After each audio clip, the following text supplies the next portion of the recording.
میرے نبی کریم صلی اللہ علیہ وسلم نے ارشاد فرمایا کہ جس بندے کے اندر یہ 3 چیزیں ہوگی تو اس کو ایمان نصیب ہوگا۔ سبحان اللہ۔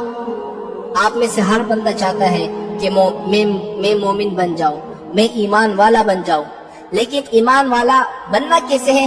میرے نبی نے صرف 3 چیزیں بتائی ہیں۔ وہ 3 چیزیں بڑے آسان ہے، کوئی مشکل نہیں ہے، لیکن مشکل صرف یہ ہے کہ اس پر قائم رہنا ہے، اس پر عمل کرنا ہے، کوئی مشکل نہیں ہے۔ وہ 3 چیزیں کون کون سی ہے سنتے جاؤ۔ سب سے پہلی چیز یہ ہے کہ ان یحب اللہ ورسولہ، اللہ اور اللہ کے رسول کی محبت تمام کائنات سے زیادہ ہو۔ سبحان اللہ۔ کیا؟ اللہ اور اللہ کے رسول کی محبت سب سے زیادہ ہو کائنات میں، چاہے لیلا مجنون ہو، جو بھی ہو، دنیا میں کسی چیز کی آپ کے دل کے اندر اتنی محبت نہیں ہو جتنے میرے نبی کی ہو۔ ایک واقعہ سنو۔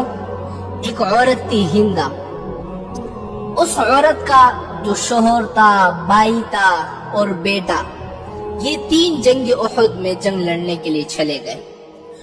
اب یہ عورت جو ہے یہ مدینہ پاک سے نکلی اور جنگ احد کی طرف بڑھ گئی، تو راستے میں اس کو خبر ملی کہ آپ کا خاوند شہید ہو گیا ہے۔ اس عورت کا جواب سنیں۔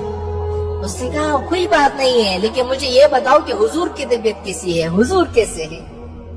تھوڑی آگے چلی، پھر خبر ملی کہ تیرا بھائی بھی شہید ہو گیا ہے۔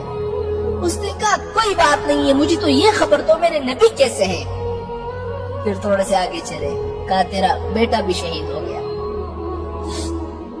کہا کوئی بات نہیں ہے، مجھے یہ بتاؤ میرے نبی کی طبیعت کیسی ہے؟ یہ ہوتی ہے محبت، صرف زبانی کلامی نہیں کہ جی ہم عاشق رسول ہیں، ربیع الاول کا مہینہ آئے گا، جلوس سے نکالیں گے، 1 مہینے میں صرف ہم محبت کے اظہار کریں گے، باقی 11 جو مہینے ہیں ان کے اندر ہم اپنے گھروں میں بیٹھے ہوں گے۔ یہ محبت نہیں ہے۔ تو میرے نبی نے کیا فرمایا؟ سب سے پہلی چیز یہ ہے کہ ان یحب اللہ ورسولہ، اللہ اور اللہ کے رسول کی محبت تمام کائنات سے زیادہ ہو۔ دوسری چیز کیا ہے کہ ان یحب المرء، مرد اگر محبت کرے تو اللہ کے لیے کرے۔ آپ کسی چیز سے محبت کریے، دنیا میں کوئی چیز ہو اس سے محبت کرو، لیکن اللہ کے لیے کرو، اللہ کے لیے۔ تیسری چیز کیا ہے؟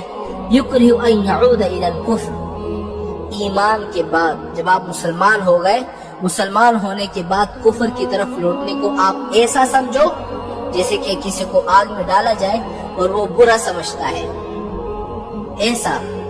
تو 3 چیزیں جس بندے کے اندر ہوگی اس کو ایمان نصیب ہوگا۔ اب یہ بس آپ پر ہے کہ آپ ان 3 باتوں پر عمل کرتے ہو یا نہیں کرتے۔ میرے نبی نے تو بتا دی، اسے 3 چیزیں کر لو انشاءاللہ ایمان نصیب ہوگا۔